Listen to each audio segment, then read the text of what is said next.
Este filme é uma produção da Comissão de Produção Orgânica do Rio Grande do Sul.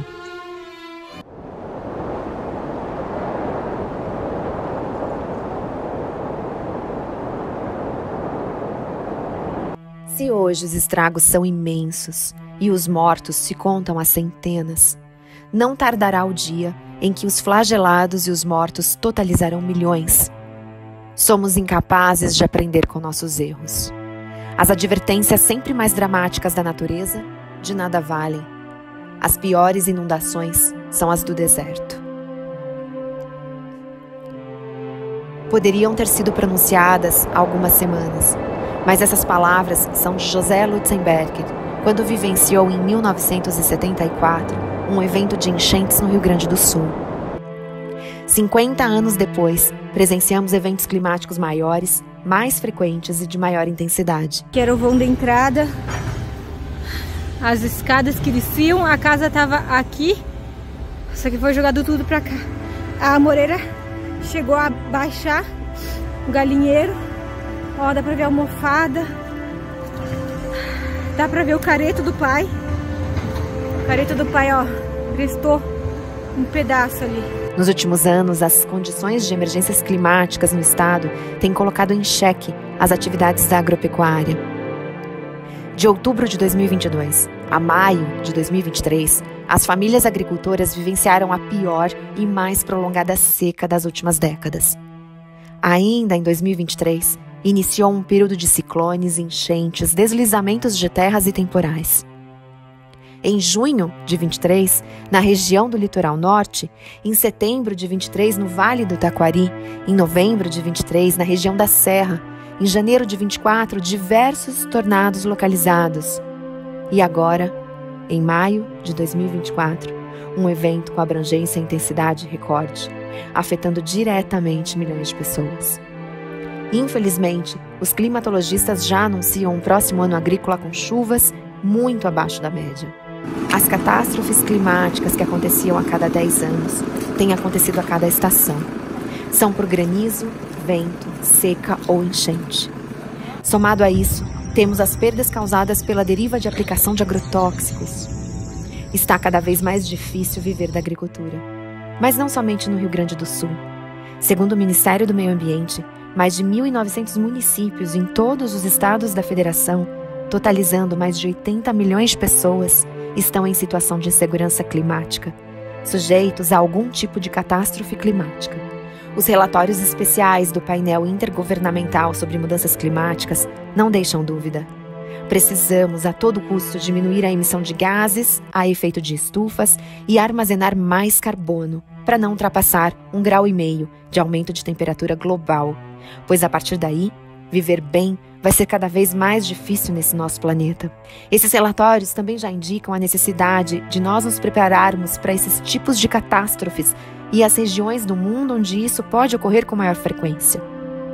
Não foi uma tragédia imprevisível, mas sim anunciada. A colonização europeia do Rio Grande do Sul se deu nos séculos 19 e 20 pelos vales dos rios, pois era uma via fácil de acesso, com solos férteis trazidos pelos rios, e nessas áreas não existia ocupação humana hostil. Na cultura indígena, essas áreas pertencem ao rio. Décadas depois, o desenvolvimento agrário do Rio Grande do Sul proporcionou grandes áreas de monocultivos de commodities. Eucalipto, soja, milho, trigo, no Planalto, antigamente ocupado pela Mata Atlântica, e no Pampa, transformando as vastas áreas de campos nativos em solos rasos e lavrados. Enquanto isso, a população rural desses territórios, expulsa do campo pelo próprio modelo de desenvolvimento, deslocou-se para a periferia das grandes cidades, vales e áreas muitas vezes impróprias para a ocupação urbana, em busca de trabalho nas indústrias que estavam em pleno desenvolvimento na região metropolitana e nos vales dos Sinos e do Taquari. O planejamento urbano dessas regiões se construiu avançando sempre mais no leito dos rios, aterrando banhados, construindo barragens, muros sempre mais altos e instalando bombas. Engenharia humana sempre insuficiente quando o rio se eleva a mais de 30 metros, superando a altura dos diques. Esse modelo empurrou a agricultura familiar, responsável pela produção de comida, a ocupar áreas maiores e mais frágeis das encostas de serras e morros, tirando a vegetação original, construindo suas casas e estábulos em zonas fragilizadas pelas mudanças climáticas e pelo desenvolvimento. E como se isso não fosse suficiente, ainda foram construídas grandes barragens hidrelétricas nos principais rios drenados pelo Guaíba, para abastecerem energia às zonas urbanas e industriais, criando ameaças ainda maiores de tragédias climáticas. Segundo o relatório da Defesa Civil do Estado do Rio Grande do Sul, foram 461 municípios afetados, de um total de 497. 78.165 pessoas em abrigos, 540.192 desalojados, 2.281.830 afetados, 806 feridos, 98 desaparecidos, mais de 160 óbitos confirmados, 82.666 pessoas resgatadas. A totalidade das produtoras e dos produtores orgânicos do estado foram afetadas, no mínimo com perdas significativas de produção. Dados preliminares apontam que foram perdidos 30% do arroz orgânico, 90% da produção de hortaliças. Perdas significativas também em lavouras de milho, feijão, mandioca e batatas. Na produção de leite, as dificuldades estão relacionadas à perda e à saúde dos animais. Talvez não seja a hora de apontar os culpados, mas precisamos, ao mínimo, questionar a relevância de projetos de lei que, em situação de emergência climática, flexibilizam as leis ambientais, mercantilizam a água ou ainda permitem construir cidades inteiras, como Eldorado do Sul, parte de Porto Alegre ou Canoas, dentro do leito do rio, em áreas de preservação permanente, no meio de um parque estadual de preservação ambiental. E não somente cidades, como também aterros industriais e assentamentos da reforma agrária, em um território que deveria ser o ambiente dos ribeirinhos e dos pescadores, o território do rio. Num contexto de emergências climáticas, enquanto o Rio Grande do Sul tinha se tornado um caos, os vetos do presidente Lula, buscando amenizar os impactos do projeto de lei conhecido como PL do Veneno, foram derrubados. Há poucas semanas, a Assembleia Legislativa do Rio Grande do Sul aprovou um projeto de lei que flexibiliza as regras ambientais, permitindo, por exemplo, construir barragens em APPs. Diante desse cenário, é pertinente nos questionarmos qual é o papel do Estado e dos órgãos públicos na prevenção e enfrentamento dessas situações. Áreas e serviços estratégicos como energia, saneamento, planejamento urbano e agropecuário, além de saúde e educação, vêm sendo paulatinamente entregues ao mercado, que tem como critério supremo a busca do lucro e do imediatismo, concentrando renda e riqueza. Como resultado, assistimos impotentes à insuficiência dos serviços públicos, privatizados ou uberizados. Dirigentes eleitos, para comandar, não poder fazer mais que agradecer, sem poder dar conta da prevenção, da contenção e nem do resgate. Aonde a gente perdeu 15 mil sacos de arroz orgânico. Tem uma urgência de mudar, e nesse caso é mudar o paradigma.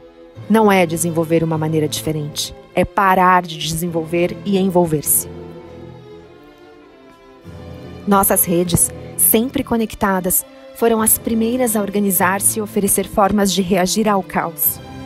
Os movimentos do campo e da cidade, MST, MTD, MTST, se organizaram para montar cozinhas solidárias que foram efetivas e eficientes desde o primeiro dia, ofertando milhares de marmitas de comida caseira. Não somente porque a solidariedade é um valor importante do povo gaúcho e dos movimentos sociais em específico, mas também porque já existiam políticas públicas estruturadas que garantiram de forma rápida e eficiente o abastecimento dessas cozinhas.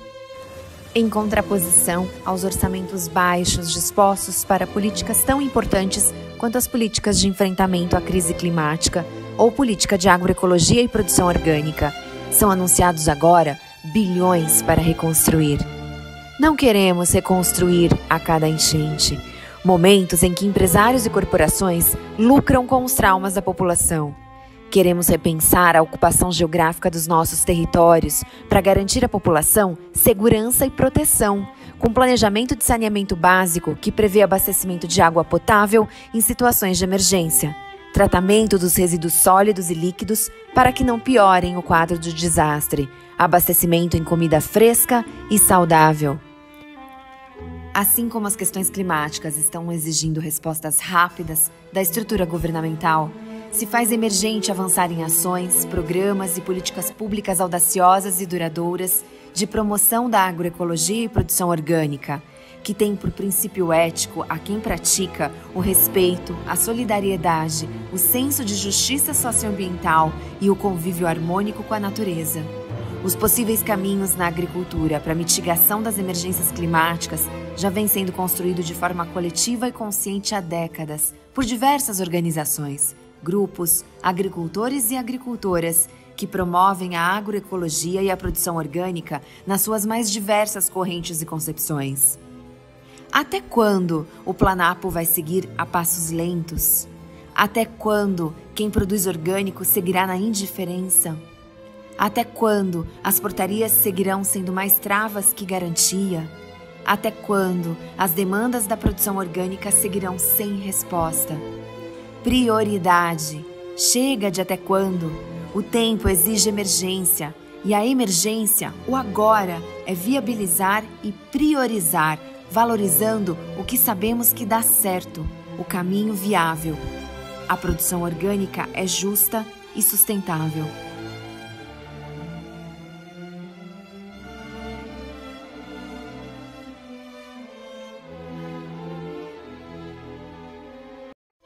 Este filme é uma produção da Comissão de Produção Orgânica do Rio Grande do Sul.